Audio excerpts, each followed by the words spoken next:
Hi hello ಎಲ್ಲರಿಗೂ ನಮಸ್ಕಾರ ರೀ. ನಾ ಇವತ್ತು ಮಸ್ತ್ ರೆಡಿಯಾಗಿ ನಮ್ಮ ಮನೆ ದೇವ್ರಿಗೆ ಹೊಂಟೀನಿ ನೋಡ್ರಿ.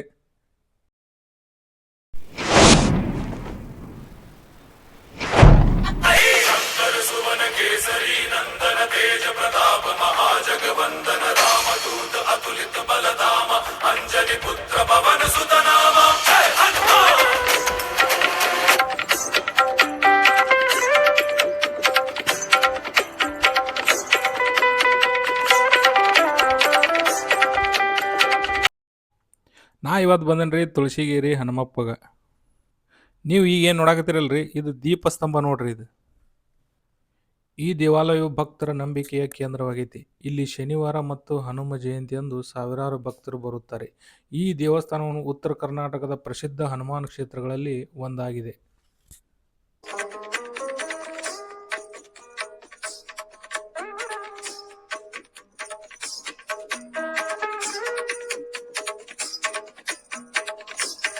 ಸ್ಥಳೀಯ ಜನಪ್ರತೀತಿ ಮತ್ತು ದೇವಾಲಯದ ಪರಂಪರೆಯ ಪ್ರಕಾರ ಶ್ರೀ ಕ್ಷೇತ್ರವು ಶತಮಾನಗಳಷ್ಟು ಹಳೆಯದು.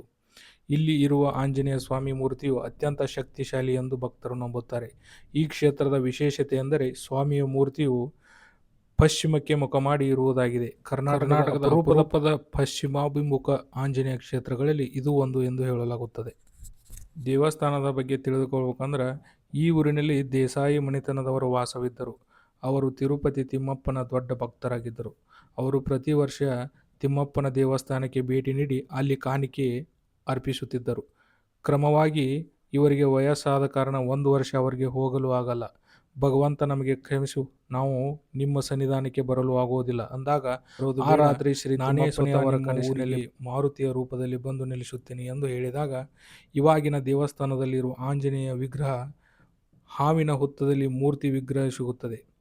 ಆವಾಗಿನಿಂದ ಇಲ್ಲಿ ಆಂಜನೇಯ ದೇವಸ್ಥಾನದ ನಿರ್ಮಾಣ ಕಾರ್ಯ ಪ್ರಾರಂಭವಾಗುತ್ತದೆ.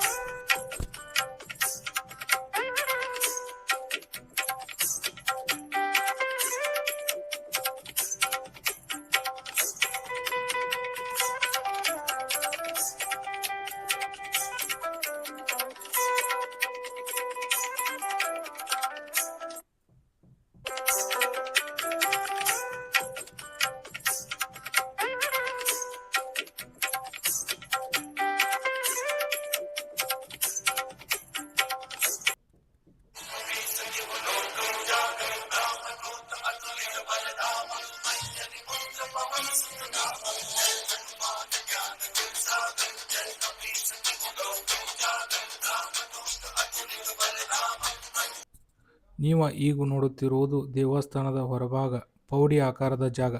ದೂರದಿಂದ ಬರುವಂಥ ಎಷ್ಟೋ ಭಕ್ತಾದಿಗಳಿಗೆ ಇರಾಕ ವ್ಯವಸ್ಥೆ ಆಗುವಂಥದ್ದು. ಇದು ಆಗಿನ ಕಾಲದ ಕಟ್ಟಡ. ಪೂರ್ತಿ ಕಲ್ಲಿನೊಳಗೆ ಕಟ್ಟಿದ್ದಾರೆ.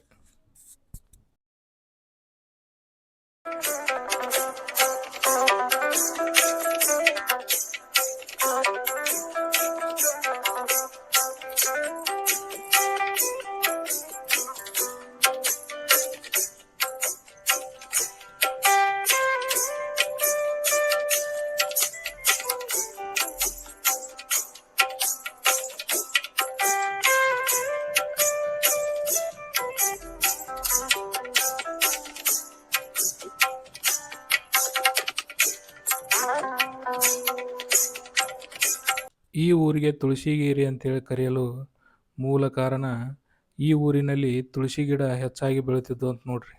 ಅದಕ್ಕೆ ಈ ಊರಿನ ಹೆಸರು ತುಳಸಿಗೇರಿ ಆಗಿದೆ.